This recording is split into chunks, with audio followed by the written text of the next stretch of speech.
नमस्कार दोस्तों, आपके अपने चैनल पढ़ता है भारत में मैं एम आई भूषण आपका स्वागत करता हूं। दोस्तों, आज मैं आपके लिए लेकर के आया हूं हिस्ट्री का निचोड़ का 15वां पार्ट। दोस्तों, 14 पार्ट मैंने कंप्लीट करवा दिया है। आपने अगर इसको नहीं देखा है तो प्लेलिस्ट में आप जा कर के वीडियो देख सकते हैं। पहला क्वेश्चन है कि संगम युग में संगम ग्रंथों में वर्णित नगर वसभ समुद्र किससे संबंधित है? तो इसका सही आंसर है ऑप्शन ए। किससे? ऑप्शन ए यानी मद्रास से।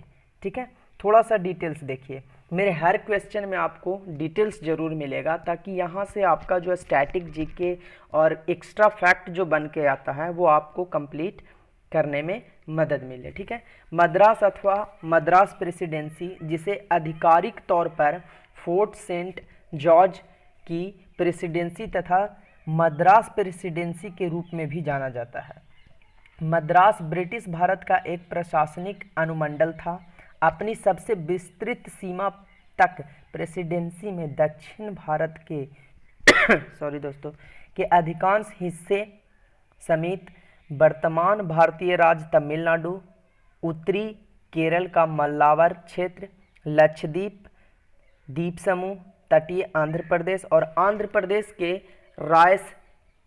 रॉयल सीमा क्षेत्र, गंजाम, मलकानगिरी, कोरापुट, रायगढ़, नवरंगपुर और दक्षिणी उड़ीसा के गजपति जिले और बेल्लारी, दक्षिण कन्नड़ और कर्नाटक के उडुपी जिले शामिल थे। मद्रास का वर्तमान नाम चेन्नई है। सन 1639 ईस्वी में ईस्ट इंडिया कंपनी के कर्मचारी फ्रांसिस डे ने विजयनगर के राजा से कुछ भूमि लेकर इस नगर की स्थापना करवाई थी। उस समय का बना हुआ किला अभी तक विद्यमान है। अब देखिए एक्स्ट्रा फैक्ट कहाँ बन के आ रहा है, बहुत ज़्यादा एक्स्ट्रा फैक्ट बन के आ रहा है। मद्रास का वर्तमान नाम तो चेन्नई है, आप सब जानते हैं। 1639 ईस्वी में ईस्ट इंडिया कंपनी ने के कर्मचारी फ्रांसिस डे ने विजयनगर की स्थापना करी थी। ठीक है, विजयनगर से कुछ भूमि लेकर के इसकी स्थापना करी थी। ठीक है, किसकी? तो चेन्नई की। नेक्स्ट क्वेश्चन है कि निम्नलिखित में से कौन सही सुमेलित नहीं है, पूछा है। यहाँ पे ध्यान से दीजिएगा कि कौन सुमेलित है और कौन सुमेलित नहीं है में बहुत ज़्यादा माइनर गैप नहीं होता है, लेकिन मिस्टेक बहुत ज़्यादा होता है। देखिए, सर्वाधिक अच्छी अश्वसेना प्रतिहार राजवंश के पास थी। हाँ जी, बिल्कुल थी। प्रतिहार राजवंशों के पास बहुत अच्छी और कुशल सेना थी। ठीक है, और अश्वसेना थी। सर्वाधिक अच्छी हस्ती सेना तो पाल राजाओं के पास थी, ये भी बिल्कुल सही है। दूसरा भी सही है। सबसे अधिक दुर्ग दंती दुर्ग यानी राष्ट्रकूटों के पास था। ठीक है, और ये है सबसे अधिक पैदल सेना चालुक्यों के पास, ये गलत है, ये नहीं था। ठीक है, तो इसका ऑप्शन डी सही है। देखिए, चालुक्यों की उत्पत्ति का विषय अत्यंत ही विवादास्पद है। बराहमिहिर की बृहस् संहिता में इसे सूलिक जाति का माना जाता है। अब देखिए, बराहमिहिर द्वारा कौन सी बुक लिखी गई है? तो बृहत् संहिता। तो ये एक्स्ट्रा फैक्ट मिल गया ना। ठीक है, सूलिक जाति का माना जाता है, जबकि पृथ्वीराज रासो ने इसकी उत्पत्ति आबू पर्वत पर किए गए यज्ञ के अग्निकुंड से बनाई गई है। विक्रमादेव चरित्र में इस वंश की उत्पत्ति भगवान ब्रह्मा के चुलुक से बताई गई है। इतिहासविद विंसेंट ए स्मिथ इन्हें विदेशी मानते हैं। ठीक है, अब नेक्स्ट पे चलते हैं। सिंधु घाटी सभ्यता विकसित हुई थी। कौन से समय था, कौन सा काल था जब सिंधु घाटी सभ्यता विकसित हुई थी? तो इसका सही आंसर है ऑप्शन सी, यानी 2500 से लेकर के 1700 ईसा पूर्व के दौरान ही सिंधु सभ्यता विकसित हुई थी। सिंधु सभ्यता का काल 2500 ईसा पूर्व से लेकर के 1750 ईसा पूर्व तक का माना जाता है। सिंधु सभ्यता नगरीय सभ्यता थी, जबकि आर्यों की सभ्यता ग्रामीण थी। दोस्तों प्लीज़ अगर मेरे चैनल पे पहली बार विजिट किए हैं तो चैनल को सब्सक्राइब कर लीजिए और बेल आइकन को प्रेस कर लीजिए, ताकि समय समय पे नोटिफिकेशंस आपको मिलता रहे। और आप अपना कमेंट में सुझाव जरूर दें कि किस टॉपिक के ऊपर और मैं वीडियो बनाऊं। आर्य कब भारत आए थे? ये पूछ रहा है कि भारत आर्य कब आए थे, तो इसका सही आंसर है 1500 से लेकर के 1000 ईसा पूर्व तक। आर्यों ने भारत का आगमन 1500 ईसा पूर्व में हुआ था। ये भारत में आकर सप्त सैंधव प्रदेश में बस गए। उत्तर वैदिक काल में इनका विस्तार गंगा नदी के क्षेत्र तक हो गया था। प्रश्न में कोई सही विकल्प नहीं है। अब आर्यों के बाहर से भारत आने की अवधारणा सामान्यतः नहीं रही है। ठीक है, नेक्स्ट क्वेश्चन है कि किस देवता के लिए ऋग्वेद में पुरंदर शब्द का प्रयोग हुआ है? दोस्तों इसको आप एकदम IMP लगा लीजिए, क्योंकि अक्सर ये क्वेश्चन इस्तेमाल में आ जाता है, आपके क्वेश्चन में आ जाते हैं एग्जाम में खास करके। तो इसका सही आंसर है इंद्र।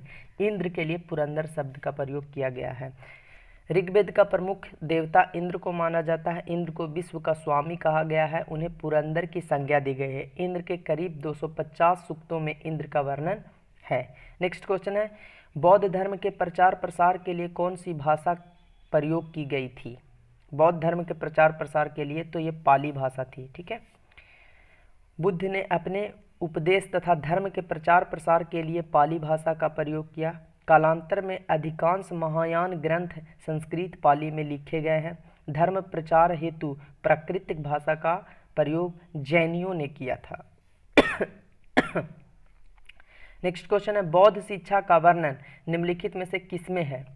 बौद्ध शिक्षा का वर्णन तो इसका त्रिपिटक में है। किसमें है? त्रिपिटक में।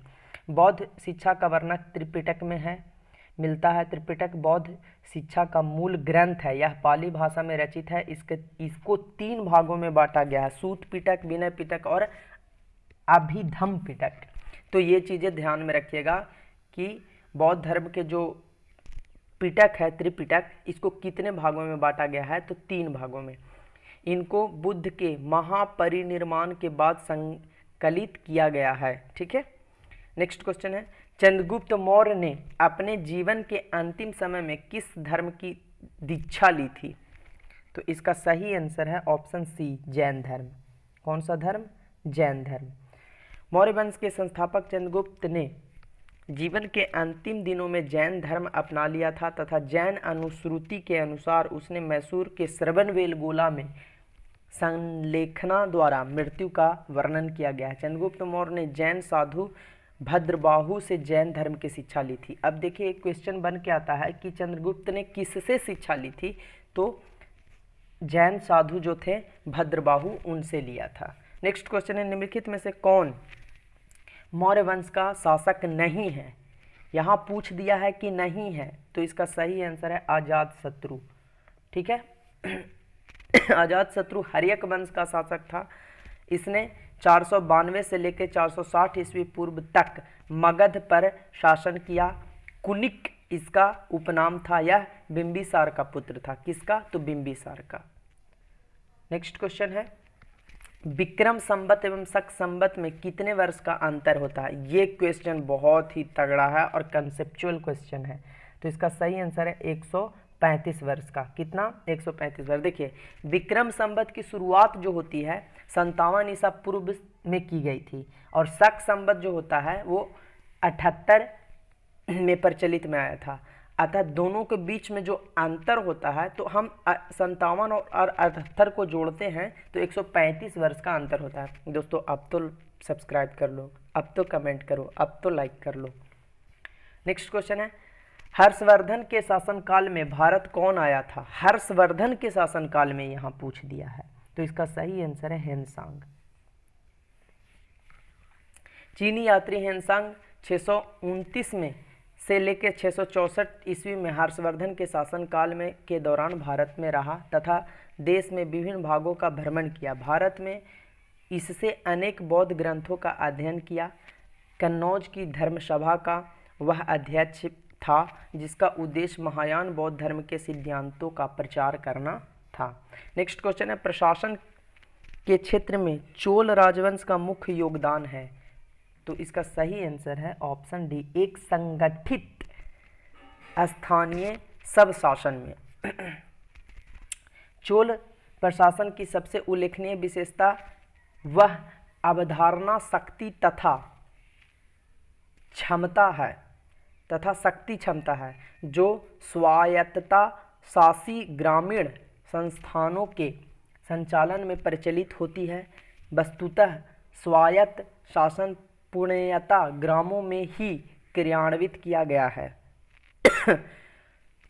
कालीन उत्तर मेरूर से प्राप्त 2 अभिलेखों के आधार पर हम चोल ग्राम शासन प्रणाली का विस्तृत वर्णन प्राप्त कर सकते हैं। नेक्स्ट क्वेश्चन है, कलिंग प्रदेश के महान शासक थे। कलिंग प्रदेश के महान शासक कौन थे?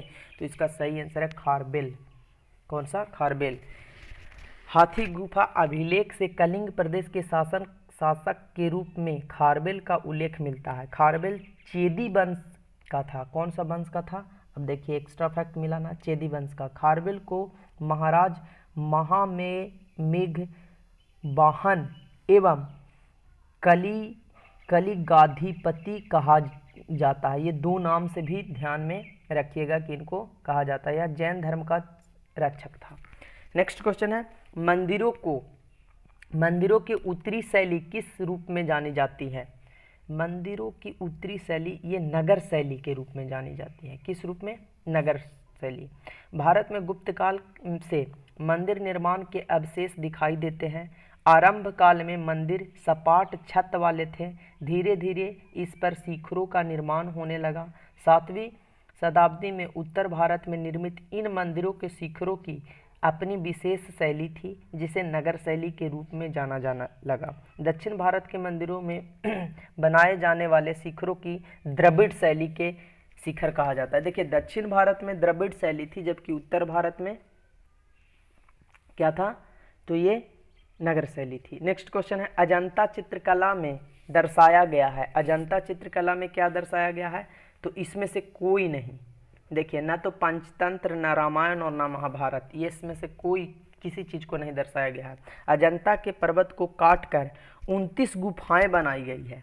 इसका समय ईसा पूर्व प्रथम सदी से लेकर के 7वीं शताब्दी ईस्वी तक है। इन गुफाओं के चित्रों में एक राजकीय जुलूस का चित्र प्रदर्शित है।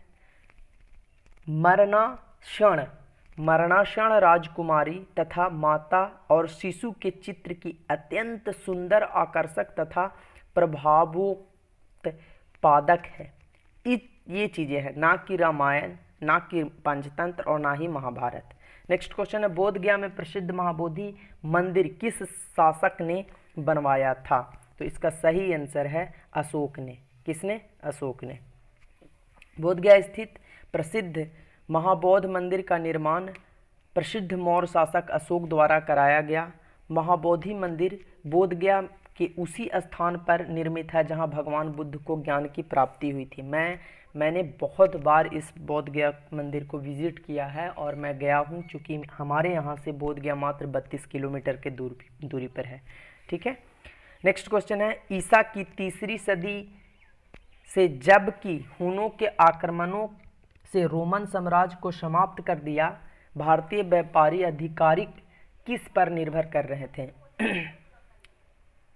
अधिकाधिक किस पर निर्भर कर रहे थे? तो इसका सही आंसर है ऑप्शन सी, दक्षिण पूर्व एशिया व्यापार पर।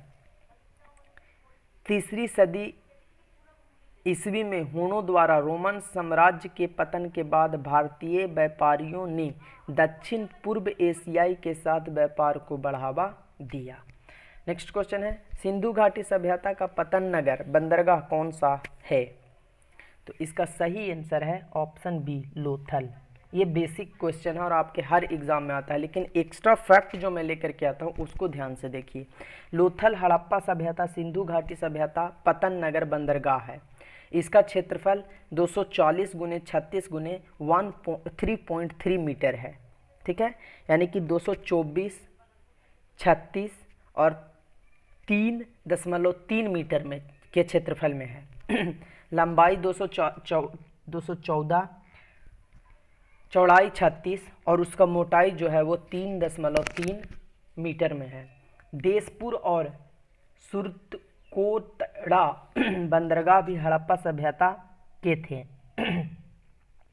मोहनजोदड़ो का अर्थ मृतकों का टीला है। मोहनजोदड़ो हड़प्पा सभ्यता की सबसे बड़ी स्थलीय क्षेत्रफल और जनसंख्या में थी।